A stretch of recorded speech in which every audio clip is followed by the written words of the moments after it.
आपके बीच में एक कवि को बुलाने जा रहा हूँ। बहुत जबरदस्त कवि है, ये तय है कि जिसने मैं अब तक जिसको भाई सुशील को मैं पहली बार मेरे साथ सुना है, लेकिन आइए मैं आपके बीच में जिस कवि को सुनाने जा रहा हूँ वो कवि गांव से लेकर शहर तक अपना काम बहुत बढ़िया ढंग से करता है। उसे लाफ्टर कहा जाता है और लाफ्टर अर्जुन अल्लड़ को बुलाने जा रहा हूँ, क्योंकि अभी हंसी की जितनी पुआएं नहीं छूटी अब छूटेगी और आप उसका आनंद लेंगे निश्चित रूप से। आइए उसको बुलाता हूं जो चल के यहाँ आए, क्योंकि वह दिखता फक्कड़ है परंतु वो अर्जुन अल्लड़ है। आ जाइए अल्लड़, ये अपना टोंक है। नहीं तो मैंने कई कवि सम्मेलन में गया हूं, वहां तो लोग बात क्या है ईंटें रखते हैं माइक के नीचे।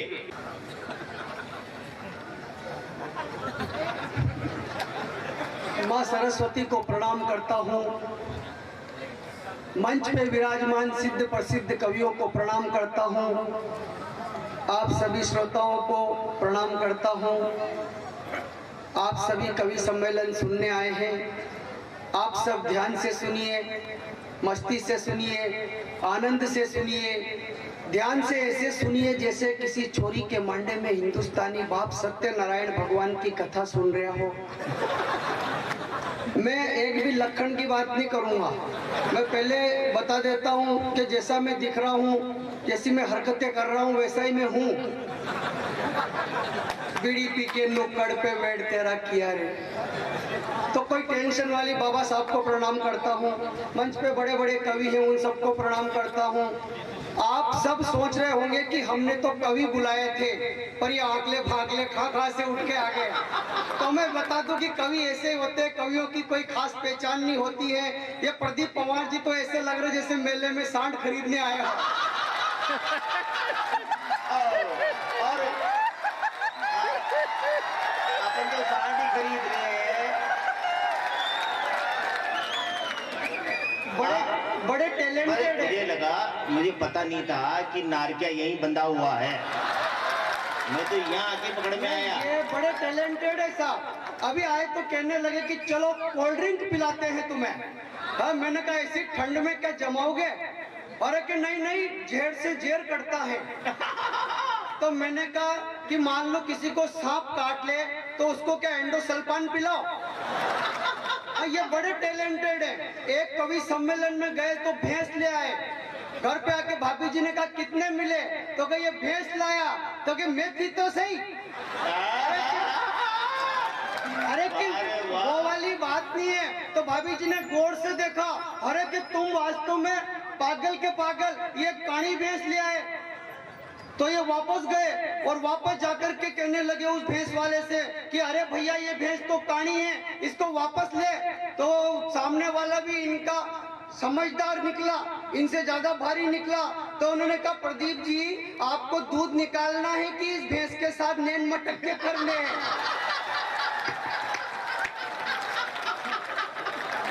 बढ़िया है, बढ़िया है। अभी मेरे से कहने मेरे फोन लगाया और कि अर्जुन कवि सम्मेलन में आ जाओ। मैंने कहा आ जाएंगे, कि पैसे बताओ। मैंने कहा हम माँ सरस्वती के पुत्र हैं, पैसों की परवाह नहीं करते। आप तो जो भी सभी कवियों को दे रहे हैं उससे 100 रुपए कम मुझे दे देना। तो कहा फिर तो आ जाओ, सबको 100 ही दे रहे हूँ। तो बड़े टैलेंटेड है। अच्छा देखो, मैं कवियों की कह रहा था, ढंग का मॉडल नहीं है वो। ये उनके पास में अभी मैं बैठा था, मेरे पास में आप देख ही रहे हैं। ढंग का मॉडल नहीं है क्या? ऐसा लग रहा है जैसे नवरात्रि से पहले ही काल का माथा प्रकट हो गई हो।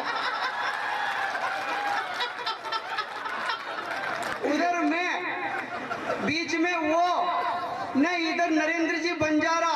ऐसा लग रहा जैसे एक टेम्पो और ट्रक के बीच में मारुति फंसी हुई हो। बढ़िया ऐसी कवित्री। अच्छा, ये प्रदीप जी भाई साहब कहने लगे कि यार अर्जुन कवित्री भारी है, तख्ता वक्ता जो कमजोर है मंच का। तो मैंने कहा भाई साहब टेंशन मत लो, जहां पर कवित्री बैठी है उसके नीचे ट्रक का जैक फंसवा दो। कोई टेंशन ही नहीं है। अच्छा, बहुत सी जगह तो मुझे कपड़े बदलने की जगह नहीं मिलती है, तो कवित्री जी को आगे खड़ा करके इनके पीछे ही कपड़े बदल लेता हूँ। मैं 4 पंक्तियां देना चाहता हूँ। मैं कोई टेंशन की बात नहीं करूंगा मित्रों। कवित्री जी हैं, मैं 4 पंक्तियां उन्हीं को दे दूं, फिर शुरुआत करता हूँ अपने कार्यक्रम की। कि कभी मिली मद मस्त मोहिनी मादकता में चूर मिली। अरे वाह वाह, ये सिचुएशन पे मर गए। मैं अब समझ गया कि टॉप की जनसंख्या इतनी ज्यादा क्यों है। कि कभी मिली मद मस्त मोहिनी मादकता में चूर मिली, अरे कभी मिली मन के भीतर, कभी तन से कोसों दूर मिली। अरमान थे, तमन्नाएं थी उनकी, जुल्फों को सवारेंगे रात भर, पर ख्वाब रहे अधूरे, उनकी तो हर एक जुल्फ जुओं से भरपूर मिली। वाह वाह वाह अर्जुन, बढ़िया है। देखो मैं तो ऐसी कोई बात नहीं करता हूँ। हाँ, कौन कह रहा है ये? पीछे से कौन बोल रहा है? क्या हो गया भाई? ये रात को ऐसे पीछे से बोलता हूँ, घर पे क्या होता होगा यार?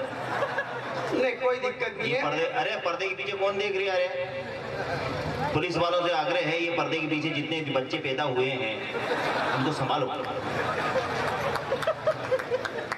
हाँ, कई लोग पर्दे के पीछे हुए हैं।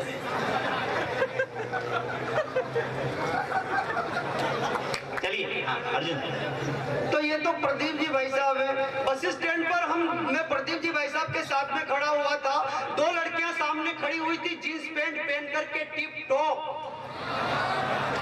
तो ये कहने लगे कि कोने मार के देखो, लाल वाली मेरी तरफ हंस के देख रही, न हंस के देख रही। मैंने कहा भाई साहब हंस के नहीं देख रही, हंस के नहीं देख रही, बल्कि देख के हंस रही। न देख के हंस रही कि देख ऐसे ऐसे नमूने इस देश में घूम रहे हैं। एक दिन नरेंद्र बंजारा जी कहने लगे कि मेरी शक्ल किससे मिलती है, मैं कैसा लगता हूँ। मैंने कहा भाई साहब क्यों बुढ़ापे में अपने मायने बिगड़वा रहे? कि नहीं बता मैं कैसा लगता हूँ। मैंने कहा ऐसे लगते हो, अरे ऐसे लगते हो जैसे किसी ने लूना के चेचिस पे पल्सर का टोपा फिट कर दिया।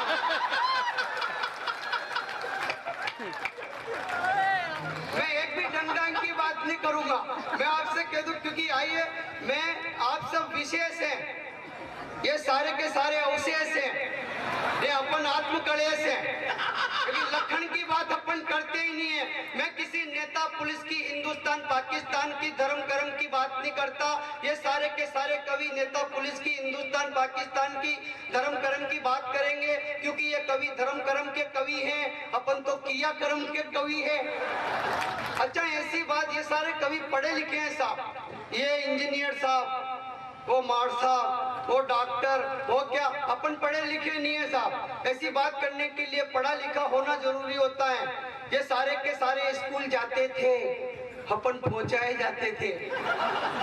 अच्छा ये पढ़े लिखे भी है तो कौन सा हैंडपंप उखाड़ लेंगे, सुनाएंगे तो कविता ही, तो वो तो अपन भी सरकाई रहे। इनकी तो ऐसी स्थिति है कि एक काका जी के 3 बालक थे। मैंने कहा काका जी बालक क्या करते हैं? तो पहले ने बीए बीएड कर लिया।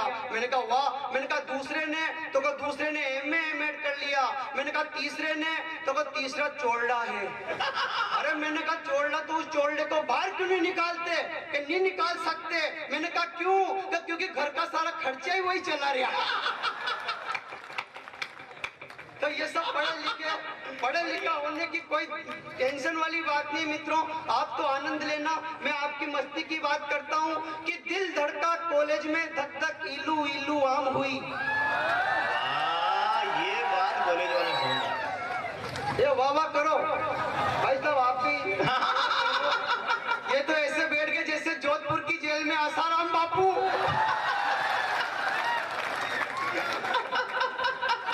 कमाल किया साहब बापूजी ने। उस बच्ची की उम्र 16, बापू की उम्र 80, 16 पंजे 80, 5 से गुणा कर दिया। अच्छा साहब देखो मित्रों, धर्मकांड की उम्र में कर्मकांड कर बैठे। तो हमारे शास्त्र कहते हैं मित्रों कि कामातुराणाम न भयम न लज्जा। कामी पुरुष को भय और लज्जा नहीं होती है। कामातुराणाम न भयम न लज्जा, तो चढ़ाओ कढ़ाई और निकालो बच्चा।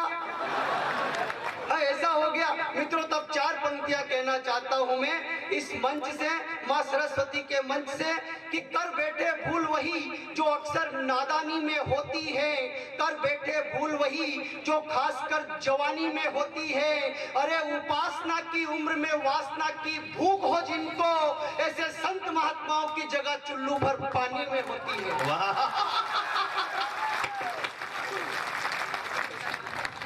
लेकिन ये अपना सब्जेक्ट है ही नहीं, अपना तो वही कि रही मन सेटिंग राखिए, बिन सेटिंग सब सुन, रसहीन लगे जीवन सारा, जैसे गंजा बिन नाखून। और गंजा देखो मित्रों, गंजे वालों को कोई टेंशन नहीं है, क्योंकि जाको राखे साइया मार सके ना कोई, बाल न बांका कर सके जाके लोटी होए। तो कोई आप तो टेंशन मत लो, मैं कोई भी एक भी टेंशन की बात नहीं करूंगा। आप तो आनंद लेना, मस्ती लेना। और मस्ती की ऐसी स्थिति है प्रदीप जी भाई साहब कि मैंने मेरी पत्नी से कहा क्या पूछा, एक तो क्या पत्नी को कह नहीं सकते सही बात है, बिल्कुल ये भी पत्नी पीड़ित लग रहे मेरे को। मैं के यहाँ जितने बैठे हैं वो सब पत्नी पीड़ित है भैया। तो मैंने उससे पूछा कि मेरा ब्याह तुझसे नहीं होता तो तेरा क्या होता। गंभीर होकर के पूछा कि मेरा ब्याह तुझसे नहीं होता तो तेरा क्या होता।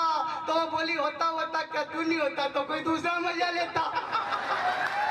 तो आप सब आनंद लो यहाँ पर। अच्छा, मुझे कुछ पुलिस वाले भी दिखे साहब यहाँ पर भाई साहब। मैं प्रणाम करता हूँ पुलिस वालों को, साष्टांग प्रणाम करता हूँ मैं, क्योंकि यहाँ के पुलिस वाले बहुत बढ़िया हैं, पुष्ट हैं, पुष्ट हैं, दुष्ट नहीं है, पुष्ट हैं, पुष्ट हैं, दुष्ट हैं, जो देव उसी में संतुष्ट है। न निदेव तो रुष्ट है। मैं लेकिन फिर भी प्रणाम करना चाहता हूं मित्रों कि इस कवि सम्मेलन को सफल बनाने में जितना योगदान हम कवियों का होता है, जितना योगदान माइक टेंट वालों का होता है, जितना योगदान आप सभी श्रोताओं का होता है, उससे कई गुना ज्यादा योगदान होता है इन पुलिस वालों का, जो पूरी रात इस कार्यक्रम को सफलता प्रदान करते हैं, इस कार्यक्रम को सुरक्षा देते हैं। मैं चाहता हूँ एक बार इनके लिए तालियां बजाएं। बढ़िया यार। हालांकि इनके मोहल्ले में दूसरे गश्त लगा रहे होंगे। अब पुलिस वाले भी मैं देख रहा हूँ पीछे मजे ले रहे हैं। हंसो भाई साहब, आप हंसते, हाँ ये पीछे मत देखो यार, वो तो ये कीड़ा है। आप हंसते हो तो हमें विश्वास होता रहता है कि गेंडों को भी गुदगुदी होती है। तो ये सब कवि पढ़े लिखे हैं मित्रों, मैं पढ़ा लिखा नहीं हूँ। मैंने पढ़ने लिखने की कोशिश करी लेकिन अपना सतूना नहीं बैठा। मैं कक्षा में गया, मेरे परीक्षा में प्रश्न आया भाई साहब कि महात्मा गांधी के चरित्र पे प्रकाश डालो। अब साहब अपन पेंटर भी है तो अपन ने महात्मा गांधी का फोटो बनाया, ऊपर किसान टार्च बना के प्रकाश डाल दिया। अध्यापक ने कहा ये क्या है? मैंने कहा उत्तर। कि कैसा उत्तर? मैंने कहा जैसा प्रश्न। कि प्रश्न क्या है? मैंने कहा महात्मा गांधी के चरित्र पे प्रकाश डालो। तो कहा ये क्या किया? मैंने कहा देखो सर ये कौन? कि महात्मा गांधी। मैंने कहा जब आदमी है तो चरित्र भी होंगे, हालांकि नजर नहीं आ रहा तो वो तो ठीक है, लेकिन ये किसान टार्च काय के लिए? मैंने कहा जब आदमी है, चरित्र है, तो प्रकाश क्या अगरबत्ती से डालूं? हिंदी का पीरियड था, मार साहब पढ़ा रहे थे, तुलसीदास जी का पाठ था। उन्होंने कहा एक चौपाई का अर्थ बता। मैंने कहा चौपाई बताओ। कि आयो राम जब गंडक तीरा, तीर धरो हर्षित मुनि धीरा। अब साहब मैंने दिमाग लगाया कि आयो राम जब गंडक तीरा, यानी कि जब राम आए तो आते ही गंडक के तीर मार दी। तीर धरो हर्षित मुनि धीरा, तीर धरते मुनि मुनि खुश हो गए। अरे कि तेरे में अक्ल नहीं है, गाय का भैंस का दूध पिया कर। तो मैंने कहा अरे मास्टर, गाय का भैंस का दूध पीने से बड़े आदमी बनते तो सारे के सारे पार्टी कलेक्टर होते।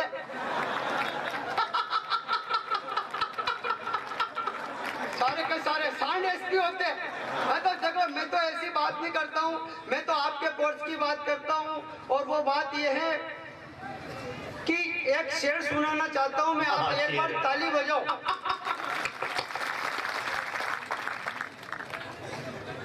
कि मेरी किस्मत ही मेरी तकदीर हो गई। वाह वाह करो। तुम तो ऐसे सुनने लग गए जैसे दंडकारण्य वन के अंदर 80,000 ऋषि मुनि काक भुसुंडी महाराज की कथा सुन रहे हो। भैया तुम ढंग से बैठ जाओ, ऐसे बैठ गए जैसे 7वें 8वें महीने में महिलाएं बैठती है। तो ढंग से बैठो, कवि सम्मेलन का मजा आएगा। हाँ, अब तो बैठ जाओ। कि मेरी किस्मत ही मेरी तकदीर बन गई, मेरी किस्मत ही मेरी तकदीर बन गई, और कमबख्त को इतने खत लिखे कि रद्दी बेचकर ही अमीर बन गई। वो आए मेरी मजार पर और दिया बुझा गए, वो आए मेरी मजार पर और दिया बुझा गए, रुई के फुम्बे में जितना तेल था खोपड़े पे लगा गए। कि दिल धड़का कॉलेज में दब तक। मित्रों, आप सब मेरे लखन के लग रहे हो मुझे, अपन सुधर ही नहीं सकते। वो गायत्री परिवार वाले कहते हैं हम सुधरेंगे, युग सुधरेगा, अभी तक वही नहीं सुधरे तो अपन कहां से सुधरे। और वैसे भी भाई साहब, हम तो प्रतिज्ञा जो करते हैं कक्षा में, प्रार्थना में, तो प्रतिज्ञा में हम कहते हैं कि मैं इस देश के योग्य बनने के लिए प्रयत्न करता रहूंगा, यानी कि कभी बनूंगा ही नहीं। प्रयत्न करने में अपने आप का क्या जा रहा, जबकि शब्द ये होना चाहिए था कि मैं इस देश के योग्य बनकर रहूंगा। लेकिन मित्रों, ये आप सब मेरे लखन के लग रहे, इसलिए मैं आपसे कहना चाहता हूं कि छोरी को देखकर यही कहता है हर कुंवारा, सब्जेक्ट ही यही कि छोरी को देखकर यही कहता है हर कुंवारा, यारा ओ यारा तेरी अदाओं ने मारा। छोरी भी इन्हीं के नाम की माला फेरती है शाम सवेरे, और कहती है मुन्नी बदनाम हुई डार्लिंग। हाँ, मैं समझ गया। ये ऐसे लोग हैं भाई साहब जो मतलब मुंह सूंघ के पता लगा लेते हैं कि बंदे ने कौन सी लगा रखी। ये तो इतने आशावादी हैं कि तीली जला करके कहते हैं कि ला सिगरेट निकाल। इतने टैलेंटेड कि कहीं पर चले जाए शादी में, न डंका बैंड नहीं बज रहा हो तो जनरेटर पे नाच ले कि डर डर डर डर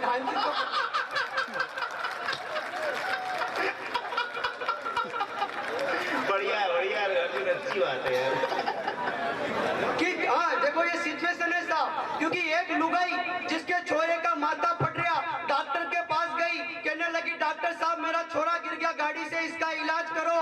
डॉक्टर ने कहा मैं हिंदी नहीं जानता, यही बात अंग्रेजी में बोल। तो वो कहने लगे कि माई लोंडा गिरोंडा प्रो मिरोंडा।